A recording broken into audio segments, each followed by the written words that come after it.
ನಮಸ್ಕಾರ. ಇದು ವಿಶ್ವಂಬರ ಟಿವಿ ವಿವೇಕ ಸ್ಮರಣೆ ವಿಶೇಷ ಕಾರ್ಯಕ್ರಮಕ್ಕೆ ಸ್ವಾಗತ. ನಾನು ಭವ್ಯ ಅಭಿಷೇಕ್. ಜಗತ್ತು ಕಂಡಂತಹ ಅತ್ಯಂತ ಅಪರೂಪದ ದಾರ್ಶನಿಕರಲ್ಲಿ ಸ್ವಾಮಿ ವಿವೇಕಾನಂದರು ಒಬ್ಬರು. ಜಾಗತಿಕ ಮಟ್ಟದಲ್ಲಿ ಸನಾತನ ಹಿಂದೂ ಧರ್ಮದ ಹಿರಿಮೆ, ಸನಾತನ ಹಿಂದೂ ಧರ್ಮದ ಪ್ರಾಮುಖ್ಯತೆ, ಸನಾತನ ಹಿಂದೂ ಧರ್ಮದ ಅಧ್ಯಾತ್ಮ ಅದೆಷ್ಟು ಮಟ್ಟಿಗೆ ಆಳವಾಗಿದೆ, ಅದೆಷ್ಟು ಮಟ್ಟಿಗೆ ಪ್ರಭಾವ ಬೀರುತ್ತೆ, ಅದೆಷ್ಟು ಮಟ್ಟಿಗೆ ಮನಸ್ಸಿಗೆ ಶಾಂತಿ ನೀಡುತ್ತೆ ಅನ್ನೋದನ್ನ ತೋರಿಸ್ಕೊಟ್ಟವರು ಸ್ವಾಮಿ ವಿವೇಕಾನಂದರು. ಸ್ವಾಮಿ ವಿವೇಕಾನಂದರ ಜನ್ಮದಿನ ಇವತ್ತು. ಈ ದಿನವನ್ನ ರಾಷ್ಟ್ರೀಯ ಯುವ ದಿನವನ್ನಾಗಿ ಆಚರಿಸ್ತಾರೆ. ಕಾರಣ ಯಾಕೆ ಗೊತ್ತಾ? ಸ್ವಾಮಿ ವಿವೇಕಾನಂದರಿಗೆ ಯುವ ಜನತೆಯ ಮೇಲೆ ಅದಮ್ಯ ವಿಶ್ವಾಸ. ಯುವ ಜನತೆ ಮನಸ್ಸು ಮಾಡಿದರೆ ಏನನ್ನಾದರೂ ಸಾಧಿಸ್ತಾರೆ ಅನ್ನೋದು ವಿವೇಕಾನಂದರ ವಾದ. ಪ್ರಿಯ ವೀಕ್ಷಕರೇ, ಈ ವಿಡಿಯೋವನ್ನ ನೋಡೋದಕ್ಕೂ ಮೊದಲು ನಮ್ಮ ಚಾನೆಲ್ ಅನ್ನ ಇನ್ನು ಸಬ್ಸ್ಕ್ರೈಬ್ ಮಾಡ್ಕೊಂಡಿಲ್ಲ ಆದ್ರೆ ತಕ್ಷಣವೇ ಸಬ್ಸ್ಕ್ರೈಬ್ ಮಾಡ್ಕೊಳ್ಳಿ. ಹಾಗೆ ವಿಡಿಯೋ ಇಷ್ಟ ಆಗಿದ್ರೆ ಶೇರ್ ಮಾಡಿ. ಈ ಹಿನ್ನೆಲೆಯಲ್ಲಿ ಇಂದಿನ ಈ ಶುಭ ಸಂದರ್ಭದಲ್ಲಿ ಸ್ವಾಮಿ ವಿವೇಕಾನಂದರು ನಡೆಸಿಕೊಂಡು ಬಂದಂತಹ, ಅವರ ಜೀವನದಲ್ಲಿ ಪಾಲಿಸಿದಂತಹ, ಅಂತೆಯೇ ಯುವ ಜನತೆಯ ಕುರಿತಾಗಿ ಅವರಲ್ಲಿದ್ದಂತಹ ದೃಷ್ಟಿಕೋನದ ಅನುಸಾರವಾಗಿ ಅವರ ಒಂದಷ್ಟು ಸಿದ್ಧಾಂತಗಳು, ಅವರೇ ಹೇಳಿದಂತಹ ಒಂದಷ್ಟು ಅಂಶಗಳು ಯುವ ಜನತೆಗೆ ಅದೆಷ್ಟು ಪ್ರಸ್ತುತ, ಇಂದಿನ ಯುವ ಜನತೆ ಅದನ್ನು ಹೇಗೆ ಅಳವಡಿಸಿಕೊಳ್ಳಬೇಕು ಎಲ್ಲವನ್ನು ಇವತ್ತಿನ ಸಂಚಿಕೆಯಲ್ಲಿ ನೋಡೋಣ. ಇಂದಿನ ಈ ಸ್ಪೆಷಲ್ ಎಪಿಸೋಡ್ನಲ್ಲಿ ನಾನು ವಿವೇಕಾನಂದರು ಹೇಳಿದಂತಹ ಪ್ರಮುಖ 6 ಅಂಶಗಳನ್ನು ನಿಮ್ಮೊಟ್ಟಿಗೆ ಹಂಚಿಕೊಳ್ಳಿದ್ದೇನೆ. ಮೊದಲನೇದಾಗಿ ಹೊಸತನದ ಬಯಕೆ. To learn something new, to create something new. Swami ವಿವೇಕಾನಂದರಿಗೆ ಯಾವಾಗಲೂ ಪ್ರಶ್ನಿಸುವ ಗುಣ ಇತ್ತು. ಜೀವನದುದ್ದಕ್ಕೂ ಅವರು ಯಾವುದನ್ನು ಕೂಡ ಪ್ರಶ್ನಿಸದೆ ಒಪ್ಪಿಕೊಂಡಿದ್ದೇ ಇಲ್ಲ. ಯಾವುದೇ ಇರಲಿ, ಗುರುವಿನ ವಿಷಯದಲ್ಲಿ ಪ್ರಶ್ನೆ ಹಾಕಿದ್ದಾರೆ, ದೇವರ ಇರುವಿಕೆಯ ಬಗ್ಗೆ ಪ್ರಶ್ನೆ ಹಾಕಿದ್ದಾರೆ. ಹೀಗೆ ಪ್ರತಿಯೊಂದು ವಿಷಯದಲ್ಲಿಯೂ ಅವರು ಪ್ರಶ್ನೆ ಮಾಡಿ ಆ ಕುರಿತಾಗಿ ಸಮರ್ಪಕ ಉತ್ತರ ಸಿಕ್ಕಿದಾಗಲೇ ಅವರು ನಂಬಿದ್ದು. ರಾಮಕೃಷ್ಣ ಪರಮಹಂಸರನ್ನು ಅದೇ ರೀತಿಯಾಗಿ ಪ್ರಶ್ನಿಸಿ ಅವರು ಒಪ್ಪಿಕೊಂಡಿದ್ದು. ಆ ಕುರಿತಾಗಿ ನಮಗೆಲ್ಲ ಗೊತ್ತೇ ಇದೆ. ಈ ಹಿನ್ನೆಲೆಯಲ್ಲಿ ಅವರ ಆ ಪ್ರಶ್ನಿಸುವ ಗುಣ ನಮ್ಮೆಲ್ಲರಲ್ಲೂ ಬೆಳೆದು ಬರಬೇಕು. ಅವರು ಹಳೆಯ ಸಂಸ್ಕಾರಗಳನ್ನು, ಸಂಸ್ಕಾರ ಅನ್ನೋದಕ್ಕಿಂತ ಹಳೆಯ ಸಂಪ್ರದಾಯಗಳನ್ನು ಎಂದಿಗೂ ಹೀಗಳೆದಿಲ್ಲ, ಬದಲಾಗಿ ಅದನ್ನು ಪ್ರಶ್ನೆ ಮಾಡಿದ್ದಾರೆ. ಹಳೆಯ ಸಂಪ್ರದಾಯಗಳೊಟ್ಟಿಗೆ ಹೊಸದೊಂದು ವಿನ್ಯಾಸವನ್ನು ಸೇರಿಸಿ, ಹೊಸತನವನ್ನು ಸೇರಿಸಿ ಹೇಗೆ ವಿಕಸನ ಹೊಂದಬೇಕು ಅನ್ನೋದನ್ನು ತಮ್ಮ ಜೀವನದ ಮೂಲಕ, ಅಂತೆಯೇ ತಮ್ಮ ಕೃತಿಯ ಮೂಲಕ, ತಮ್ಮ ಮಾತುಗಳ ಮೂಲಕ ಜಗತ್ತಿಗೆ ತಿಳಿಸ್ಕೊಟ್ಟಿದ್ದಾರೆ. ಇಂದಿನ ಯುವ ಜನತೆಯೂ ಸಹ ವಿವೇಕಾನಂದರಂತೆಯೇ ಹೊಸತನ ಹಾಗೆ ಹಳೆಯದನ್ನು ಪ್ರಶ್ನಿಸಿ ಆ ಮೂಲಕ ಪಡೆದ ಉತ್ತರವನ್ನ ಹೊಸತೊಂದು ರೀತಿಯಲ್ಲಿ ರೂಪಿಸುವಂತಹ ಒಂದು ಸಾಮರ್ಥ್ಯವನ್ನ ತನ್ನಲ್ಲಿ ಬೆಳೆಸ್ಕೊಳ್ಬೇಕಾದ ಅಗತ್ಯ ಇದೆ. ವಿವೇಕಾನಂದರು ಹೇಳ್ತಾರೆ, ಹೊಸ ಪದ್ಧತಿ ಅನ್ನೋದು ಬೇರೆ ಏನಿಲ್ಲ, ಹಳೆಯದರ ವಿಕಸನ ಅಂತ. ಅದೇ ಹಳೆಯ ಪದ್ಧತಿಯನ್ನ ಪ್ರಶ್ನಿಸಿ ಅದರಲ್ಲಿರುವ ತೊಡಕುಗಳನ್ನು ತೆಗೆದುಹಾಕಿ ನೀಡಬೇಕಾದ ಇನ್ನೊಂದಷ್ಟು ಇಂಪ್ರೂವೈಸೇಷನ್ಗಳನ್ನು ನೀಡಿ ಆಗ ಹೊಸ ಪದ್ಧತಿ ರೂಪುಗೊಳ್ಳುತ್ತೆ. ಇದೇ ಇಂದಿನ ಯುವಜನತೆಗೆ ಅವಶ್ಯಕತೆ ಇರೋದು. ಇಂದಿನ ಯುವಜನತೆ ಮನಸ್ಥಿತಿ ಹೇಗಿದೆ ಗೊತ್ತಾ? ಹಳೆಯದೆಲ್ಲ ಔಟ್ಡೇಟೆಡ್, ಹೊಸತು ಅಂತ ಬಂದಿದ್ದು ಏನಾದರೂ ಆಗಲಿ ಅದನ್ನು ಅಕ್ಸೆಪ್ಟ್ ಮಾಡ್ಕೊಳ್ಳಿಕ್ಕೆ ಬೇಕು. ಇದು ಖಂಡಿತ ತಪ್ಪು. ಹೊಸತು ಹಳೆಯದರ ಸಮರ್ಪಕ ಮಿಶ್ರಣವಾದಾಗ ಮಾತ್ರ ಜಗತ್ತು ಬ್ಯಾಲೆನ್ಸ್ಡ್ ಆಗಿ ಸಾಗಲು ಸಾಧ್ಯ.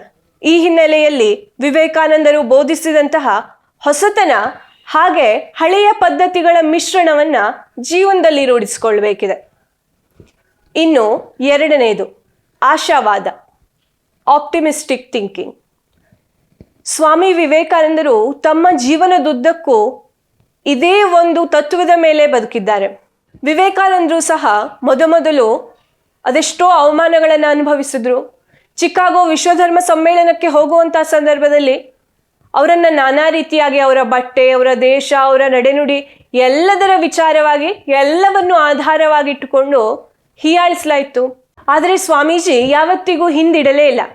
ಯಾವಾಗ ಚಿಕಾಗೋದ ವಿಶ್ವಧರ್ಮ ಸಮ್ಮೇಳನದಲ್ಲಿ ಅವರ ಒಂದು ಭಾಷಣ ಜಗತ್ತಿನಾದ್ಯಂತ ಪ್ರಭಾವ ಬೀರಿತೋ ಅಂದಿನಿಂದ ಜಗತ್ತು ಅವರನ್ನ ಅಡ್ಮೈರ್ ಮಾಡ್ತೇ ವಿನಃ ಅದಕ್ಕೂ ಮುಂಚೆ ಸ್ವಾಮಿ ವಿವೇಕಾನಂದ ಯಾರು ಅಂತಾನೆ ಗೊತ್ತಿರಲಿಲ್ಲ. ಈ ಹಿನ್ನೆಲೆಯಲ್ಲಿ ಸ್ವಾಮಿ ವಿವೇಕಾನಂದರು ಜೀವನದಲ್ಲಿ ರೂಢಿಸಿಕೊಂಡಂತಹ ಆಶಾವಾದದ ಏನು ವರ್ತನೆ ಇದೆಯಲ್ಲ, ಅದೇ ಬಗೆಯ ಆಶಾವಾದದ ವರ್ತನೆ ನಮ್ಮಲ್ಲಿಯೂ ನಿಮ್ಮಲ್ಲಿಯೂ ಬೆಳೆದು ಬರಬೇಕಿದೆ.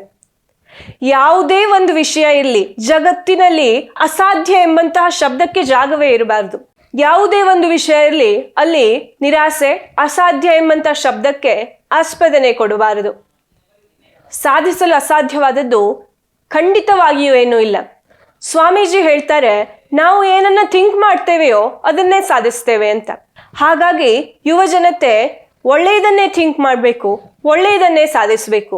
ಇನ್ನು ಯುಟಿಲೈಸೇಷನ್ ಆಫ್ ಪವರ್ ಅಂದರೆ ಶಕ್ತಿಯ ಬಳಸುವಿಕೆ. ಈ ಮೊದಲೇ ಹೇಳಿದ್ದೇನೆ, ಸ್ವಾಮಿ ವಿವೇಕಾನಂದರಿಗೆ ಯುವ ಶಕ್ತಿಯ ಕುರಿತು ಅಪಾರ ಪ್ರೀತಿ, ಯುವ ಶಕ್ತಿಯ ಕುರಿತು ಅಪಾರ ನಂಬಿಕೆ.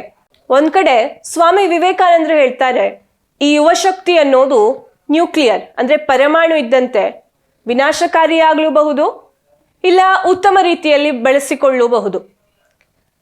ಇದು ಅಕ್ಷರಶಃ ಸತ್ಯ. ನಾವು ದಿನನಿತ್ಯ ಜಗತ್ತಿನಲ್ಲಿ ಯುಟಿಲೈಸೇಷನ್ ಆಫ್ ಪವರ್ನ ಸಕಾರಾತ್ಮಕ ಅದೇ ರೀತಿ ನಕಾರಾತ್ಮಕ ಉದಾಹರಣೆಗಳನ್ನು ನೋಡ್ತಿದ್ದೇವೆ. ಹೇಳಬೇಕಂತಂದ್ರೆ ನಕಾರಾತ್ಮಕ ಉದಾಹರಣೆಗಳು ಹೆಚ್ಚಾಗಿ ಕಾಣ್ತಾ ಇವೆ. ಇದಕ್ಕೆ ಪರ್ಫೆಕ್ಟ್ ಎಕ್ಸಾಂಪಲ್ ಅಂದರೆ ಟೆರರಿಸಮ್. ಭಯೋತ್ಪಾದಕರಾಗಿ ಈಗೇನು ಜಗತ್ತನ್ನೇ ಹೆದರಿಸ್ತಾ ಇದ್ದಾರಲ್ಲ, ಅವ್ರು ಯಾರು ಖಂಡಿತವಾಗಿ ಅನಕ್ಷರಸ್ಥರಲ್ಲ. ಹೇಳಬೇಕಂತಂದ್ರೆ ಅಕ್ಷರಸ್ಥರು, ಅತಿ ಬುದ್ಧಿವಂತರು. ಹೌದು, ಅತಿಯಾದ ಬುದ್ಧಿವಂತಿಕೆ ಹೊಂದಿದವರು ತಮ್ಮ ಇಂಟೆಲಿಜೆನ್ಸ್ ಅನ್ನ ಉತ್ತಮ ಕಾರ್ಯಕ್ಕೆ ಉಪಯೋಗಿಸಿಕೊಳ್ಳದೆ ಜಗತ್ತನ್ನೇ ವಿನಾಶ ಮಾಡುವಂತಹ ಅತಿ ದೊಡ್ಡ ವಿನಾಶಕ್ಕೆ ಕೈ ಹಾಕ್ತಿದ್ದಾರೆ. ಅದಕ್ಕೆ ಸ್ವಾಮಿ ವಿವೇಕಾನಂದರು ಈ ಯುವ ಶಕ್ತಿಯನ್ನ ನ್ಯೂಕ್ಲಿಯರ್ ಎನರ್ಜಿಯೊಟ್ಟಿಗೆ ಹೋಲಿಸಿದ್ದು. ಹಾಗಾಗಿ ಯುವ ಶಕ್ತಿ ತಮ್ಮಲ್ಲಿರುವ ಶಕ್ತಿಯನ್ನು ಪ್ರಪ್ರಥಮವಾಗಿ ನೀಟಾಗಿ ಅರಿತುಕೊಳ್ಳಬೇಕು. ತಮ್ಮ ಶಕ್ತಿ ರಾಷ್ಟ್ರದ ಹಿತ ಕಾಪಾಡಲು ಯಾವ ರೀತಿ ಬಳಸಬಹುದು, ಸಮಾಜಕ್ಕೆ ಯಾವ ರೀತಿ ಉತ್ತಮ ಕೆಲಸ ಮಾಡಬಹುದು, ನಮ್ಮಿಂದ ಸಮಾಜಕ್ಕೆ ಏನು ಕೊಡುಗೆ ಕೊಡಬಹುದು ಅನ್ನೋದನ್ನ ಯೋಚನೆ ಮಾಡಿ ಆ ರೀತಿಯಲ್ಲಿ ತಮ್ಮ ಪವರನ್ನು ಯುಟಿಲೈಸ್ ಮಾಡಬೇಕು. ಅದು ಬಿಟ್ಟು ಸಮಾಜಘಾತಕ ಚಟುವಟಿಕೆಗಳಲ್ಲೋ ಟೆರರಿಸಂನಲ್ಲೋ ಇನ್ಯಾವುದೋ ವಿನಾಶಕಾರಿ ಚಟುವಟಿಕೆಗಳಲ್ಲಿ ಖಂಡಿತವಾಗಿಯೂ ಯುವ ಶಕ್ತಿ ತನ್ನ ಶಕ್ತಿಯನ್ನು ತೊಡಗಿಸೋದಲ್ಲ. ಈ ಹಿನ್ನೆಲೆಯಲ್ಲಿ ಸ್ವಾಮಿ ವಿವೇಕಾನಂದರು ಹೇಳಿದಂತಹ ಸಮರ್ಪಕ ಶಕ್ತಿಯ ಬಳಕೆಯ ತಂತ್ರವನ್ನ ಯುವ ಜನತೆ ಅರಿಯಬೇಕಾದ ಅವಶ್ಯಕತೆ ಇದೆ. ಇನ್ನು ಮೂರನೇದಾಗಿ ಸೆಲ್ಫ್ ಐಡೆಂಟಿಫಿಕೇಶನ್.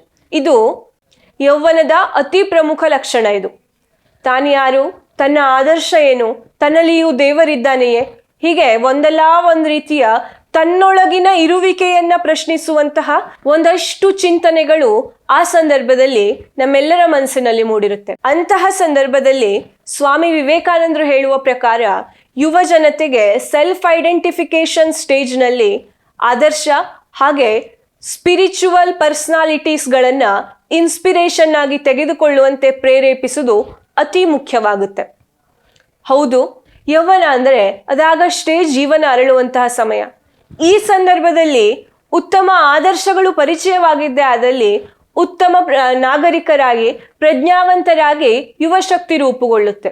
ಈ ಹಿನ್ನೆಲೆಯಲ್ಲಿ ಒಂದಷ್ಟು ಆದರ್ಶ ವ್ಯಕ್ತಿತ್ವಗಳನ್ನ ಜೀವನದ ಆದರ್ಶವನ್ನಾಗಿ ಯುವ ಜನತೆ ಆಯ್ದುಕೊಳ್ಳಬೇಕಾದ ಅನಿವಾರ್ಯತೆ ಇದೆ. ನಾವು ಇಂದಿನ ದಿನಗಳಲ್ಲಿ ನೋಡ್ತೇವೆ, ನಮ್ಮದೆಷ್ಟೋ ಯುವಕ ಯುವತಿಯರಿಗೆ ಆದರ್ಶಗಳೇ ಇರಲ್ಲ. ಇದ್ದರೂ ಸಹ ಅವು ಆದರ್ಶ ಎಂದು ಹೇಳಿಕೊಳ್ಳುವಂತಹ ಯಾವುದೇ ಗುಣಗಳನ್ನು ಹೊಂದಿರುವುದಿಲ್ಲ. ಈ ಎಲ್ಲ ನಿಟ್ಟಿನಲ್ಲಿ ಸ್ವಾಮಿ ವಿವೇಕಾನಂದರಂತಹ ಆದರ್ಶ ವ್ಯಕ್ತಿತ್ವವನ್ನು ಹೊಂದಿರುವ ವ್ಯಕ್ತಿಗಳನ್ನ ಇನ್ಸ್ಪಿರೇಷನ್ ಆಗಿ ಚೂಸ್ ಮಾಡೋದು ಅತ್ಯಂತ ಅನಿವಾರ್ಯದ ಪರಿಸ್ಥಿತಿ ಇಂದಿನ ಯುವ ಜನತೆಗಿದೆ. ನೆಕ್ಸ್ಟ್ ಪಾಯಿಂಟ್ ಏನಪ್ಪಾ ಅಂದ್ರೆ ಸ್ವಾತಂತ್ರ್ಯ ಅಂದ್ರೆ ಫ್ರೀಡಮ್. ಸ್ವಾಮಿ ವಿವೇಕಾನಂದರು ಹೇಳುವ ಪ್ರಕಾರ freedom is the fundamental need of growth. Swami ವಿವೇಕಾನಂದರು ಹೇಳ್ತಾರೆ, ಶಿಕ್ಷಣ ನೀಡುವಾಗ ಮಗುವಿಗೆ ಸ್ವತಂತ್ರ ಆಲೋಚನೆಗೆ ಅವಕಾಶ ನೀಡಬೇಕು ಅಂತ. ಇದು ಅಕ್ಷರಶಃ ಸತ್ಯ. ಎಲ್ಲವನ್ನೂ ಸ್ಪೂನ್ ಫೀಡ್ ಮಾಡಿ ಎಜುಕೇಶನ್ ನೀಡಿದ್ರೆ ಇಂದಿನ ಕಾನ್ವೆಂಟ್ ಶಿಕ್ಷಣ ಪಡೆದ ಅಕ್ಷರಸ್ಥರೆಂಬ ಅರೆದಡ್ಡರ ಸ್ಥಿತಿ ಯುವ ಜನತೆಯದ್ದಾಗುತ್ತದೆ.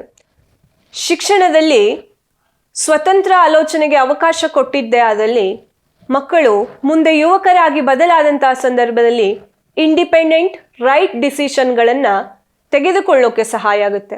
ಮಕ್ಕಳಿಗೆ ತಮ್ಮಲ್ಲಿರುವಂತಹ ಪೊಟೆನ್ಷಿಯಲ್ ಅರಿವಾಗುತ್ತೆ. ಈ ಎಲ್ಲ ಹಿನ್ನೆಲೆಯಲ್ಲಿ ಕೆಲವೊಂದಷ್ಟು ವಿಷಯಗಳಲ್ಲಿ, ಎಲ್ಲ ವಿಷಯಗಳಲ್ಲಿ ಖಂಡಿತವಾಗಿಯೂ ಅಲ್ಲ, ಕೆಲವೊಂದಷ್ಟು ವಿಷಯಗಳಲ್ಲಿ ಟು ಸಮ್ ಎಕ್ಸ್ಟೆಂಟ್ ಫ್ರೀಡಮ್ ನೀಡೋದು ಅತ್ಯವಶ್ಯಕ. ನಾವಿವತ್ತು ತುಂಬ ಜನ ಯುವಕ ಯುವತಿಯರಲ್ಲಿ ಈ ಒಂದು ಸಮಸ್ಯೆಯನ್ನು ಕಾಣಿಸಿದ್ದೇವೆ. ಯಾವುದೇ ಒಂದು ಚಿಕ್ಕದೊಂದು ನಿರ್ಣಯ ತೆಗೆದುಕೊಳ್ಬೇಕು ಅಂತಾದರೆ ಅವರಿಗೆ ಲಾಟ್ ಆಫ್ ಕನ್ಫ್ಯೂಷನ್ಸ್ ಎದುರಾಗುತ್ತೆ.